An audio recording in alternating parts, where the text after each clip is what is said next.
Oi, gente, Roberto Rilo Bíscaro aqui. Para nós fãs de horror, né, mais velhos, eu acho que um dos filmes mais infames da década de 80 é o Sleepaway Camp, que tem uma reviravolta, uma virada de trama que é assim, clássica entre nós fãs de filme de terror, é infame, é assim, divertidíssima. O filme ele é monumentalmente ruim, só que ao mesmo tempo de ser tão ruim, tem hora que você fala assim, cara, esse planeta que eles construíram, esse acampamento que eles construíram, será que é de propósito que isso é tão mal feito? Assim? Porque cria uma camada de leituras e tem um monte de possibilidades de personagens falando bobagens devido à faixa etária, gênero, que hoje em dia, mesmo na época, você fala, não, gente, só pode ser uma sátira, eles estão querendo sei lá, fazer alguma crítica, porque tem personagem que é abertamente pedófilo, tem adulto que tá metendo porrada na cara, na cabeça de criança, personagem que tem, você vê que é adolescente. Então é uma coisa assim, é um mundo tão ruim que ele acaba sendo muito divertido. É um filme que eu tenho, assim, em arquivo e cada 4 anos, sei lá, eu revejo. O único defeito que esse filme tem é que no elenco não tem aquele ator daquele filme lá do Natal Sangrento, lá que fala Garbage Day, que eu já resenhei aqui, tá? Eu vou falar dele meio assim, sem me preocupar com spoiler. Tá? Então, se você se interessa em ver uma virada que é totalmente assim, what the fuck, né? Então, não veja muito vídeo. Vá lá, aqui no YouTube tem, acho que a versão legendada, tá? Presta bem atenção, né? Quando aparecer essa virada final, e aí você voltaria aqui se você não quer ter spoiler, porque eu vou falar, né? Afinal de contas, a nossa Angela é uma ícona, né, dos filmes de horror mais velhos. E eu não dei a virada final, pode ficar sossegado. Mas antes de continuar, gostaria de convidá-los a se inscreverem no canal Robertando, curtir os vídeos, compartilhá-los. Agradeço bastante. A Angela é a nossa personagem principal, né? Só que ela não aparece desde o começo. Mas vamos lá. Primeiro uma contextualização. Claro que com o estouro de Sexta-feira 13, em 1980, filmes slasher que se passam em acampamentos de verão ficaram muito famosos. Então você teve The Burning, né? E aí depois em 1983 Sleepaway Camp, que teria mais uns 2 ou 3 filmes depois, tá? Pode ser que eu fale do 2 e do 3, porque é com a Pamela Springsteen, horrível, horrível, horrível. Atriz, acho que só conseguiu porque era irmã do Bruce Springsteen, que né, é um roqueiro famoso e tal. Mas estamos falando do primeiro. Bom, então ele se passa em um acampamento de verão, tá? E é um filme que tem crianças, porque no Sexta-feira 13 eram camp counselors, né? Eram conselheiros lá, os professores, os adultos responsáveis por cuidar das crianças. Nesse, você tem adultos que agem assim, nossa senhora, tem aquele velhinho, tiozinho, dono do acampamento, que vai marcar jantar com uma menina que tem sido para ser neta dele, e pior, né? Parece que ela tá afim do velho. Você fala, que what the fuck, né? É um filme what the fuck o tempo todo. Então, nesse filme você tem as crianças interagindo ali. Só que a gente já não entra direto no acampamento, né? Pelo menos no tempo do presente do filme. A gente vai para o passado, tem um acidente de lancha, tá? Então, tem uma família, 2 crianças, um menino e uma menina. E o papai estão lá e vem uma lancha e vai matar uma dessas pessoas. Vai ter que tomar... Né? Claro que isso vai ser um determinante depois para o final. Slasher geralmente envolve vingança e tal, tá? E então quem acaba criando uma dessas crianças, a Angela, né, é a tia, a Aunt Martha, a tia Martha.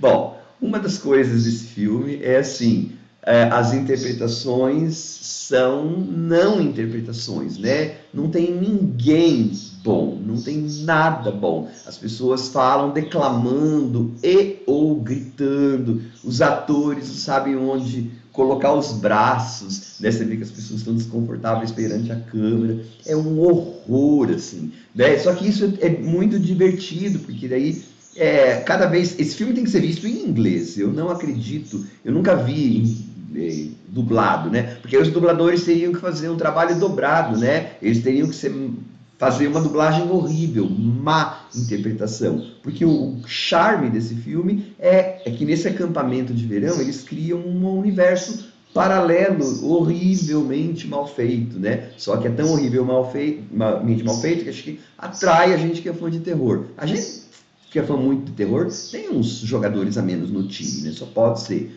Mas então, aí depois a Aunt Martha cuidou dessas crianças. A Aunt Martha ela grita, adivinha quem fez, não sei quem, não sei o quê. E ela fala com ela mesma, ela fala com as pessoas com as quais ela está falando com as crianças. Aí ela, mas será que eu não sei o quê? E aí então a gente é apresentado a Angela, que foi a menina que sobrou lá do barco, né? E o primo dela, que certamente o filho da Aunt Martha. E a Angela, como ela é sequelada, ela não fala nada o tempo inteiro.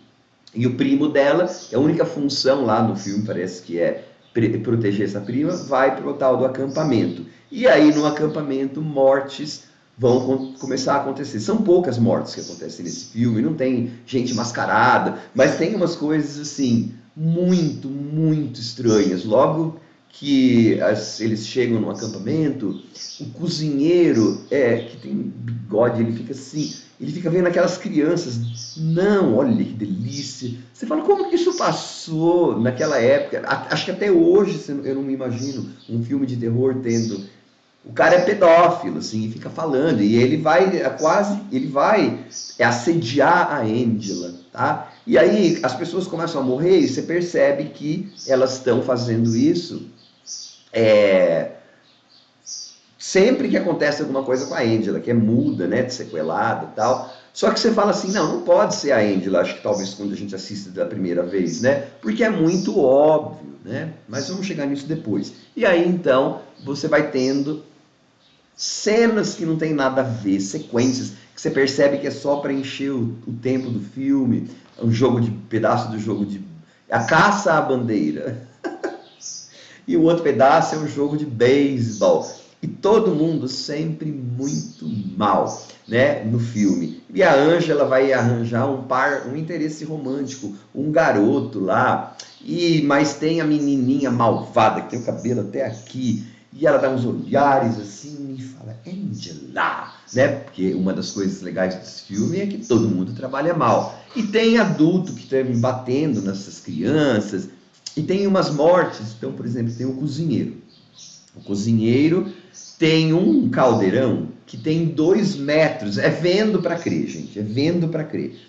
Tem 2 metros de altura. É tão grande o maldito caldeirão que ele tem que subir num banco. Então a morte dele vai ser ali. Aí você pergunta assim, por que alguém colocaria um caldeirão de 2 metros? Porque daí a comida, claro, se precipitaria para o fundo. Que panela, que concha, que desgraça de colher grande vai alcançar lá, é mais difícil. E esse cara é jogado dentro do negócio e ele fica gritando, né? Uns efeitos especiais até legais para os anos 80. O filme é podre de baixo orçamento, né, gente? Nossa, parece filme de formatura de terceiro grau, assim, segundo grau, aliás. E esse cara fica gritando, né? E os paramédicos vêm e tal. Aí você pergunta assim, por que esse desgramado não falou? A Ângela me empurrou, ela me empurrou. Não, ele só fica gritando, né? Porque assim, o barato do filme seria que você tivesse, assim, não, a Ângela é muito óbvia, então deve ser fulano, Beltrano, o primo dela, ou o menininho que está começando a ter interesse romântico. Você acha, então, que a grande virada vai ser alguém que você não espera, né? Que fosse a Ângela. Para chegar nessa grande virada, que vai ter no final, que eu vou dar spoiler, lembra que eu já falei no começo do vídeo que eu ia falar sem spoiler. Que eu ia dar spoiler. Você vai passando por todos esses absurdos, né? O adulto dando tapa, assédio, e falando, olha só, aquelas crianças falando cada palavrão, chocado, eles estão brigando, que o Beth tem 12, 13 anos, como? É por isso que eu falo, eles criam um universo tão trash, de gente atuando tão ruim, que pra mim é um imã, né? Eu falei que tem. Aí você vai encaminhando, tem mortes que não tem nada a ver, né? Eu falei, tem 2, 3 mortes. Tem uma morte, claro, né? Tem que ter uma morte no chuveiro, para homenagear o Hitchcock, e para, enfim. Se você perceber a atriz, né? Parece que ela nunca tinha tomado um banho na vida dela, porque é como se ela estivesse fazendo aquilo pela primeira vez, né? Porque ela fica turubidu, cantarolando e passa o sabonete aqui, assim. A morte até que é legalzinha, pelo menos o princípio, né? Atrás da morte. Porque a gente não vê as mortes, né? O filme é de baixíssimo orçamento e tal, e mal dirigido, mas a gente. As mortes são legais, assim, o conceito das mortes são legais, né? Porque isso aí, a facada vai de baixo assim, assim. Você fala, nossa, ela estava convenientemente encostada na parede ou no negócio lá para ela não poder ter levado a facada. Realmente, quando a gente está tomando banho, a gente encosta na parede. E aliás, quando a gente está tomando banho, a gente fica assim mesmo, né? Passando a bucha, né, o sabonete só num lugar. É muito podre. E aí, então, você vai tendo essa encheções de linguiça e essa gente trabalhando mal, e aí, não deve ser a Ângela. Só que no fim, aí tem a grande virada que para nós de filmes de horror é assim, what the hell, né? What the fuck? Na verdade, quando aquelas crianças afogaram lá, uma das crianças afogou. Só que a tia Marta sempre quis ter uma menina, porque ela já tinha um menino, certo? Então, ela cria o menino vestido de menina. Então, a Angela, que a gente viu o filme todo, ela não é uma menina, ela é um menino. A gente tem na cena final, porque daí o que ela vai fazer, né? Ela mata o interesse romântico dela, aquele menininho lá, então a gente vê ela acariciando a cabeça, fazendo um cafuné, quando vê é só a cabeça dele. E aí ela tá nua, né? Assim, olhando com uma cara assim, e aí eles fizeram uma montagem, a cabeça daquela menina, da atriz, que fez a menina, Rebeca, não sei das coisas, não, Felissa Fi, uma coisa assim, e o corpo nu, tem pintinho, você vai ver pintinho e tudo, pra mostrar que é um menino, né? Que diz que foi de um universitário qualquer da cidade lá que eles fizeram. E diz que esse universitário nunca se pronunciou.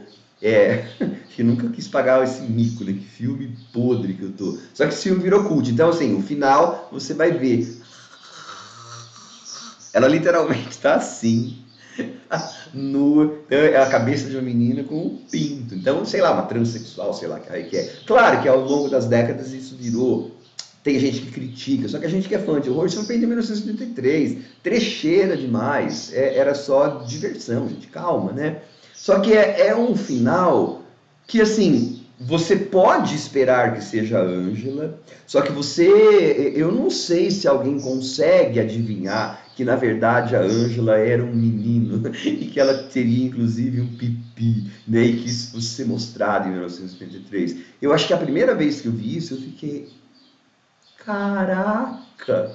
Né? Então é por isso que ele é cult entre nós fãs. E é tudo exagerado, a trilha sonora, que eles quiseram fazer diferente, vamos supor. Ao invés de usar muito sintetizador, eles usaram uma orquestra. Só que ela é muito over, né? Muito exagerada. Tam, tam, tá tudo. A única hora que não é exagerada é quando tá fazendo cafuné lá no amantezinho. Enfim, é um filme para você ficar assistindo e pegando os defeitos, né? Ele tá totalmente 2 tons. Parece que todo mundo cheirou muito pó ali e foi. Só que tem muita criança, né? Então é por isso que a gente fala, como que isso é possível? Crianças de 12, 13 anos. Aí conforme você vai assistindo várias vezes, você vai prestando atenção nas composições, dá até vergonha, né? Falar composições de cena, mas ok, tinha composições de cena. Então eles estão levando a Ângela lá, vão fazer um bullying com ela, e aí você usa os coadjuvantes, os figurantes, né? Cada um está fazendo uma atividade, você percebe que o diretor, o pessoal lá fala, ó, você faz isso, fica fazendo aqui, de tão mecânico, de tão ensaiado que tá aquilo. É muito divertido, né? É um filme podre que cria um universo que você fala, não, como, né? E o diretor usou uma herança que ele ganhou da mãe dele. Era um sonho dele fazer, ele fez. Tanto é que o filme abre lá, dizendo que é dedicado à mãe, aí em inglês está escrito assim, a doer. Doer é alguém que faz alguma coisa. Você fala, o que essa mãe fez? Né? What the hell? Né? Desde dos créditos iniciais, é tudo muito engraçado. Então, ele é um filme que, para muitos de nós, fãs de horror de longa data, é aquela coisa, ele é tão ruim que ele é bom. Esse pessoal virou... A gente gosta desse filme, né? A gente tem um xodó, um carinho enorme. Tanto é que nas convenções de terror, que acontecem bastante nos Estados Unidos, né? Tal, os atores sempre vão, a atriz que fez a Angela, há 40 anos, eu estou gravando isso em 2023, ela meio que vive das glórias ainda da Angela, né? Porque a gente gosta daquele filme, né? Ele é ruim, ele não tem nenhuma qualidade redentora, mas quando a tia Marta começa a falar, não dá. Quando aquelas crianças, não sei o que, I don't, fuck you, você vê que tá todo mundo assim, fazendo para a câmera mesmo, né? Eles não têm noção de nada, né? Não são bons atores. É muito legal. Então, assim, eu recomendo com com muita força, mas só para quem consegue viver em um mundo trash, né? Que é um mundo bem mal feito, mas consegue ver beleza nesse mundo mal feito, né? Geral, tem vários de nós que conseguem. Eu sou muito fã desse filme. Eu acho que é um excelente filme de terror, eu dou muita risada. Eu vivo falando aqui que eu não gosto de comédia de horror, né? Esse filme é uma comédia, acaba sendo uma comédia de horror de tão ruim que ele é. Aí eu gosto. Acho que quando não é intencional para rir, aí é que eu gosto mais, tá? Angela Forever. E a cena final. Jesus. Tchau.